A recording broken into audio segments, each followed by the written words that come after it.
My name's Dave DeBow, founder of MoneyPartnerFormula.com, and this show is built for everyday real estate investors who are actively doing deals and looking to scale using other people's money. So if you're an active real estate investor and you want to get featured on this show to talk about your own real estate and capital raising experiences, then just go to daveinterviewsyou.com. Now let's get rolling with this episode, and remember to subscribe for daily interview content.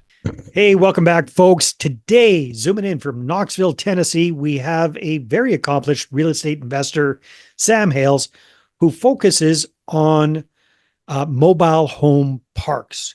Now, we've interviewed a number of mobile home park investors in the past, but what really sets Sam apart from the rest are, in my mind, two things.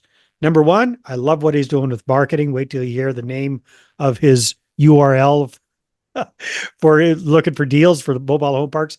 And then number two is he's actually a developer who's building mobile home parks. So Sam, welcome to the show. Great to have you. Dave, great to be here and looking forward to the conversation.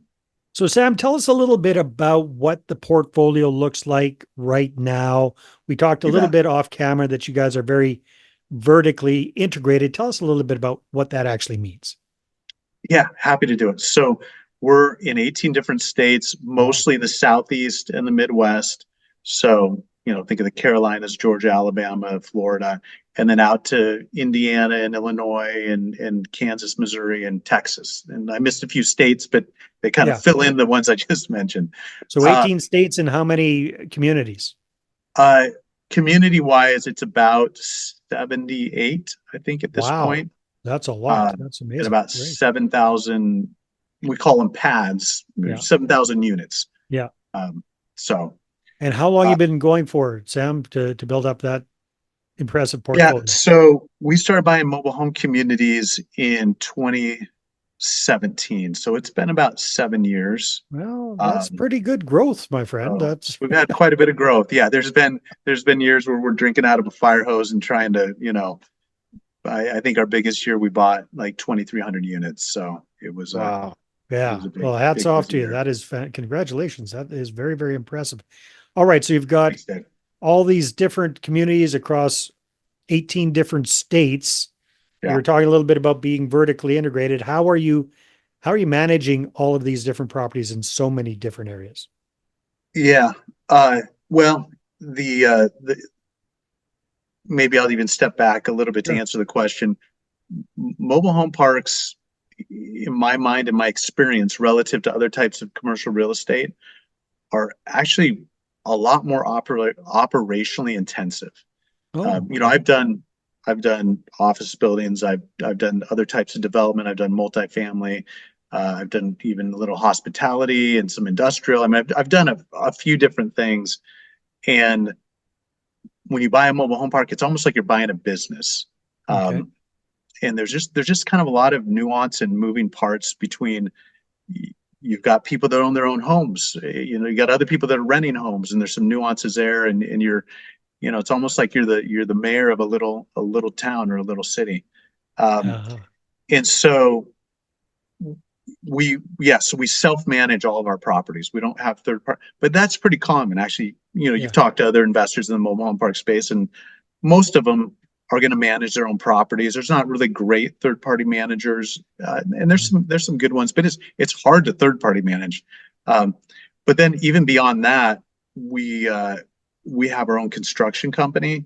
So when you're buying the kind of parks we buy, which we buy uglyparks.com. Okay, right. There you go. Now you're in it. I love that URL. That's awesome. We'll talk about that in a second here, but yeah, that's literally what we do. That's literally what we do. And so when you're buying that kind of a community, you're going to have to do a whole bunch of work to really make it a place that people want to move into. And so, when we start out in the business, we hire the local contractors in that area to do most of that work or all that work. And we still use a lot of local contractors, but we have crews that we have all over the country that are renovating homes, that are doing development, that are doing other large capital projects for us. And so at this point, we've got close to 20, I think, with our project managers, we're actually a little over 20 employees in our construction company. And all of that is not at all what I wanted to do, to be totally candid, when I got into the business. But it was just like, man, you look around, you're like, how else are we going to solve this? Like we can't get consistent results when we reinvent every time we're in a new market. Yeah.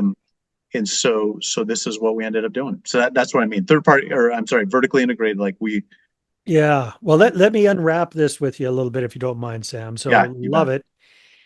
it. Give me an idea of the 7,000 or so pads that you guys own. Yeah. How many of those are rentals? Like what percentage of those do you actually not only own the pad, but you own the tin box on top of it as well? Yeah. I say that Um, with affection. I'm not being insulting by that. no, no, I've no. I've owned a number of mobile homes, not parks, but mobile homes in my past. So Got yeah. it. Got it. Okay. So you're familiar. And we actually have a KPI. I'm just looking at it right now. So about out of those, about 1,400 are homes that we own. Oh, interesting. All right. So So we've got a I'm lot of them. 20% ish, give or take.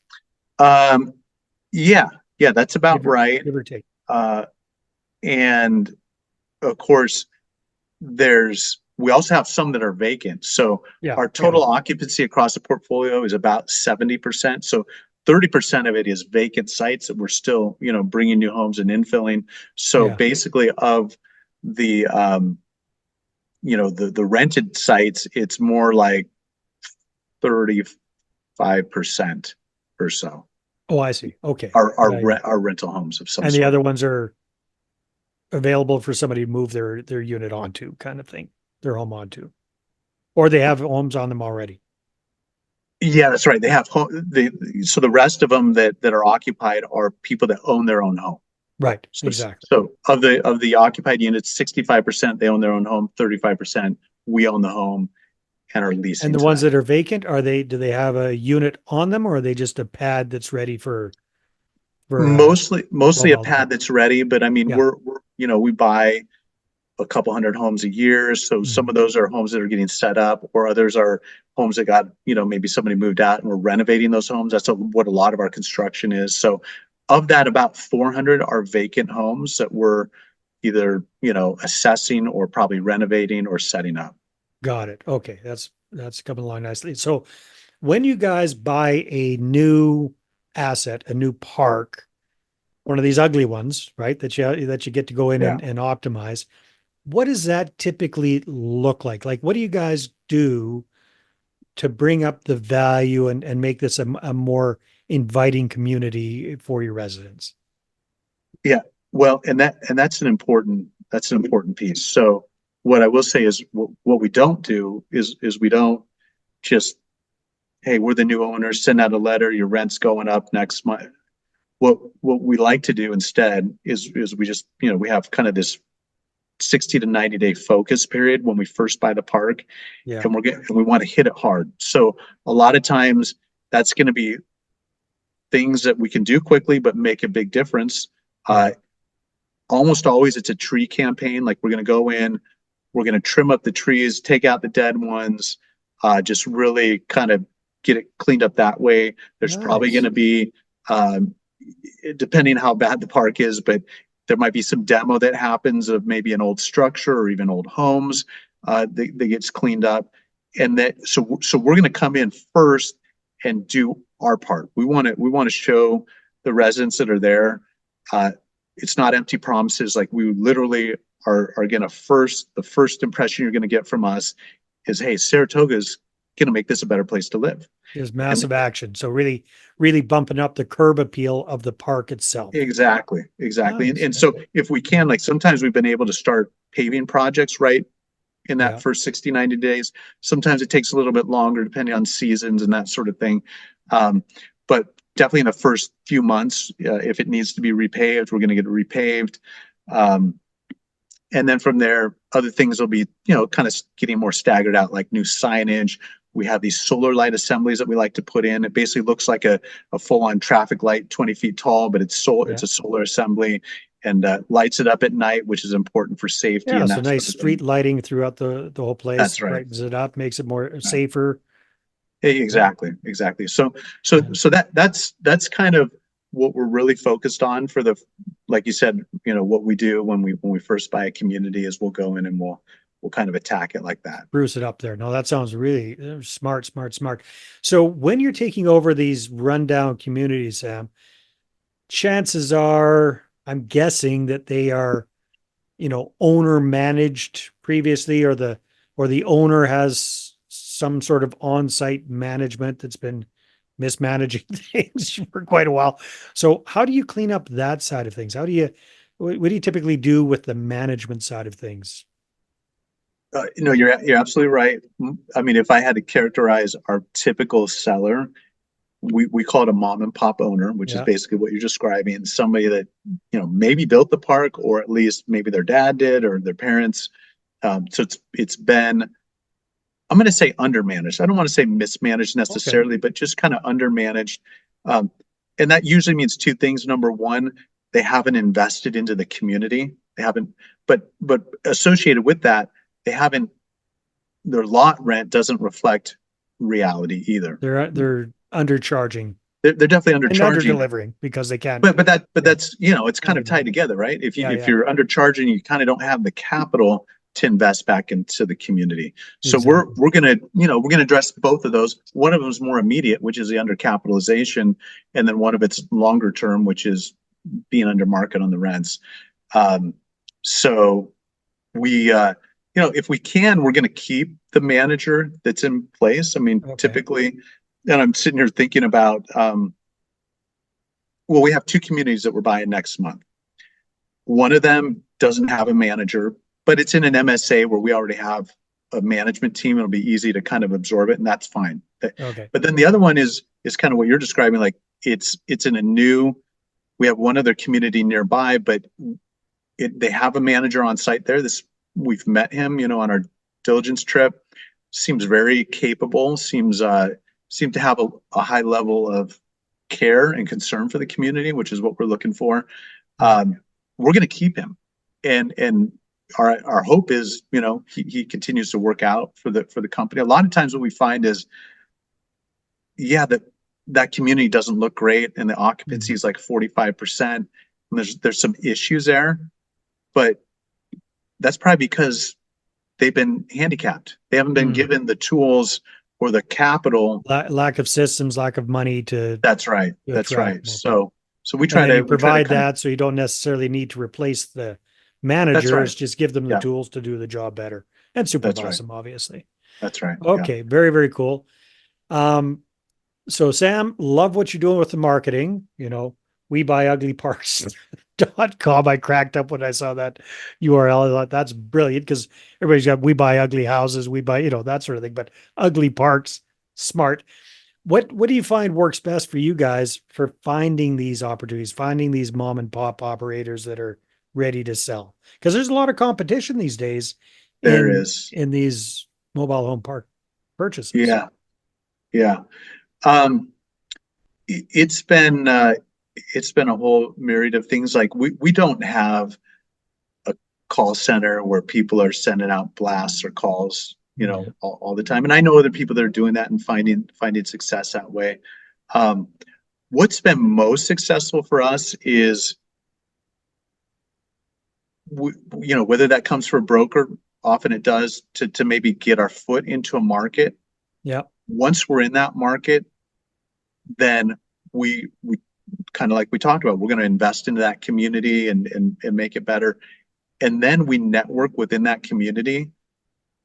And and I can give you a couple examples, but we've been able to go from one mobile home park to 13 in Wow. Greenville, North Carolina. Basically, all of those were off market. Um, So I and I I'm going to guess, and correct me if I'm wrong. So you spiffy up the one that you buy, yeah, the other park owners perk up and take notice, probably partially because they're losing business to you. Right. could So I be, mean, if could be, new yeah, new tenants are looking around, they're going to go to your place versus theirs. And that's how you start to kind of become known in that area and attract these kind of deals.